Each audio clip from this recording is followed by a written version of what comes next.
Welcome to Garden Plants with Jim Putnam. Let's talk Shining Sensation Weigela.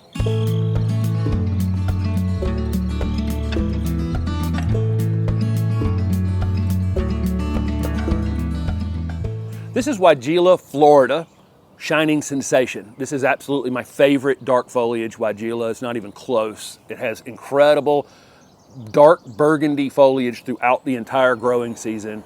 Here in the early spring, it gets absolutely covered in these trumpet-shaped hot pink flowers, and then it has this wonderful weeping arching habit.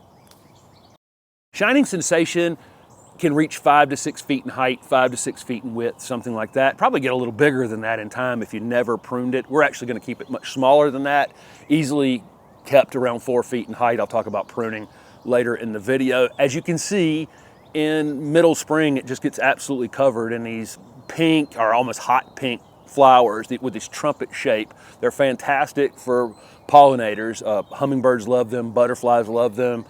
This one will bloom for several weeks. It just kind of blooms up the stem. So what we're seeing is on the, down toward the middle of the plant, it started to open early on, and we still have buds out here on the ends of the branches. So it's very long bloom time. And then it stops blooming heavily, but continues to throw out flowers here and there. So we've had this one in this spot for 2.5 years, something like that. And pretty much all summer long, it has some additional flowers on it. It's not as showy as it is right now, but it does almost always have flowers on it. So the pollinators are going to continue to find it. It's hardy in zones 5 to 8.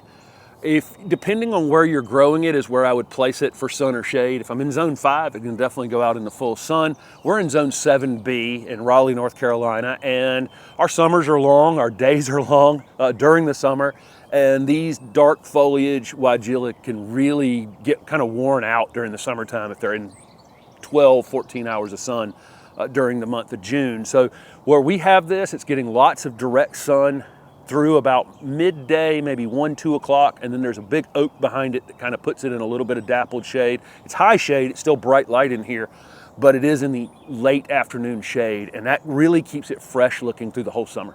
Let's talk about some uses in the landscape. First of all, with this dark burgundy foliage, look how great it looks with this gold foliage Weigela that's sitting right beside it.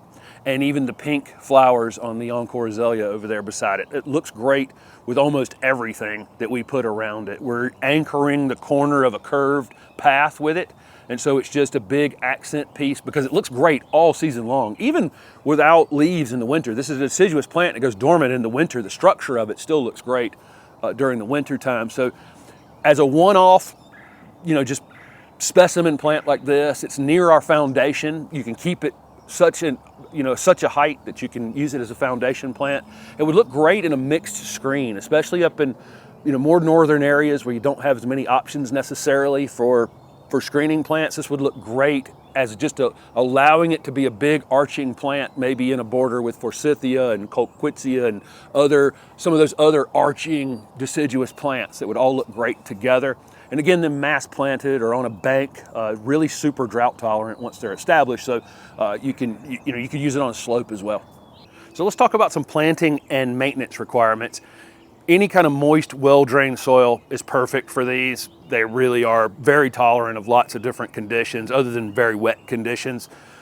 Once established, they're very drought tolerant, but I'll frequently say these shrubs that really, have great foliage, long flowered times, are really putting on a show during the season.